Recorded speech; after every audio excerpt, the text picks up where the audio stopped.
Hi. In this video, we will be talking about, or I will be talking about, adjectives. You should know some things about adjectives. They are words that describe nouns or modify nouns.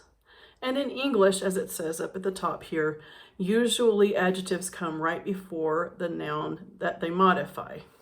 Actually, how did I write this? Usually an adjective should come right before the noun it modifies. For example, I live in a big house. That was a strange story. So most of the time it's like that. Another common place is after a linking verb. So Miss Annie is friendly. Friendly describes Miss Annie. It is a predicate adjective. Predicate adjectives do what? They describe or modify the subject of the sentence. They come after linking verbs. Some predicate adjectives look like verbs. I was tired that night. Okay, tired is an adjective that describes the subject, I.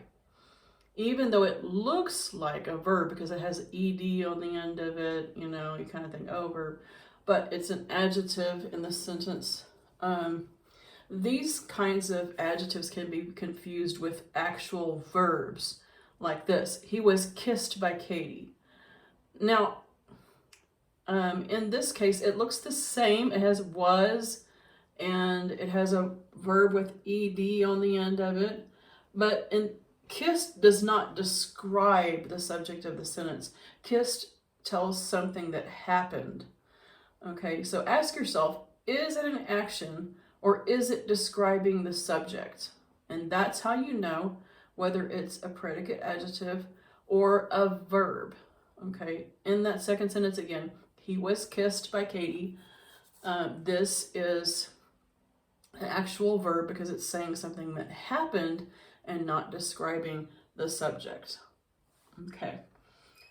Types of adjectives you should know about. Proper adjectives are made from proper nouns. For example, the proper noun England can be made into the adjective English. Okay? And now you use it to describe something, the English language, an English tea party. Okay? These should be capitalized. So we always capitalize not only proper nouns, but also proper adjectives. Honduran, American, all of these should be capitalized. Okay? Some adjectives are compound. Okay? And that means made out of more than one word. You can make up your own compound adjectives. Here's one that's kind of common. He lent me his worn out jacket. Okay? Worn out describes the condition of the jacket. You have to put the two words together to make the compound adjective. These compound adjectives are often hyphenated like worn out, but when they come after linking verbs, the hyphen is eliminated. His jacket was worn out. Notice I did not put a hyphen between worn and out there because it's no longer that kind of adjective that comes right before a noun. Okay. I'm trying to think of another example. I can't think of anything right now. We will have several examples in the book. Sometimes nouns are used as adjectives. These are called nominal adjectives. For example, I want to buy a book cover for my photo album. Book and photo are both nouns, but in this sentence, they are both used as adjectives without any change whatsoever. So book says what kind of cover we're talking about, and photo says what kind of album we're talking about. Sometimes also we'll use a proper noun as an adjective, like I'm a Texas girl. Okay, I am a Texas girl. I was born in Texas and I lived there until I was in my 30s. I'm a Texas girl. Texas in that sentence is a noun, but it's being used as an adjective, so Texas is a nominal adjective. Okay. Comparative adjectives are used to compare aspects of two nouns. I know that you've been probably talking about comparative and superlative adjectives since about 6th grade, maybe 5th grade. So you should know these things by now. So I'm not going to emphasize this a lot, but we're going to go over it and some particulars about it. Here's an example. Diego is faster than Eduardo, but Eduardo is funnier. So these are comparative adjectives, and they're what we call regular adjectives, which means they form their comparatives with ER, okay? Notice that we just add ER to the end of fast, and because funny ends with a Y, then we substitute the I for the Y and add the ER then. Notice the word funnier. I want to talk about that for a second. The word funny or funnier or funniest means like chistoso, más chistoso, okay?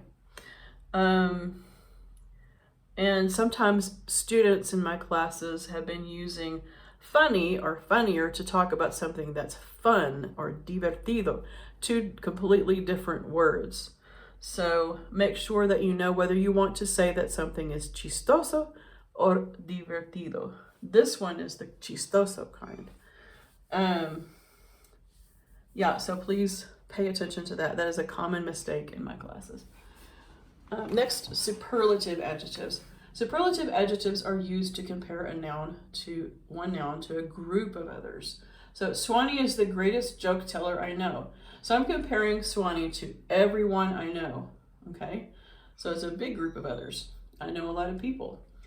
But anyway, this, the EST ending, shows that it's a superlative.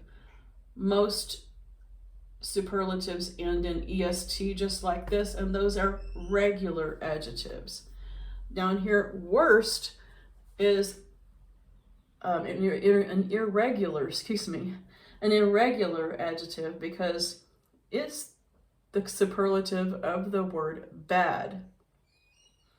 And also notice that in superlative and comparative adjectives, there are some clues, some cue words that you can use that help you to determine which form you need.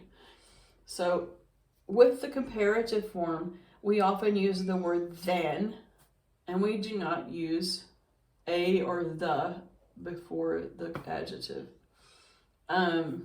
So Diego is faster than Eduardo, but Eduardo is funnier. And so what I mean to say is Eduardo is funnier than Diego, but I didn't really need to finish the sentence in order for you to understand what I meant. And then on the superlative, the cue here, I can say is the word the. Often we use the word the. In fact, I can't think of a single time we use the superlative form of an adjective without the. She's the greatest joke teller. However, she's the worst speller. Okay. So than goes with comparative and the goes with superlative. For longer adjectives, use more or most. For example, Valerie is more beautiful than I. She is the most beautiful girl. Usually those things are going to go with adjectives that are at least 5 letters long, at least 2 syllables, and at least 5 letters long. 2 exceptions to that are the words fun and real. We use more and most with fun and with real. For example, this is the most fun party I have ever attended. Or, the dream I had last night seemed more real than any other dream I've had. So we have to use more or most with fun, with real, and with longer adjectives. So hopefully this information will help you to understand some things and think about maybe some things you haven't thought about before regarding adjectives. We will have a meet, of course, and then we will have an assignment. Hopefully you will use this video to help you with those things. Happy working!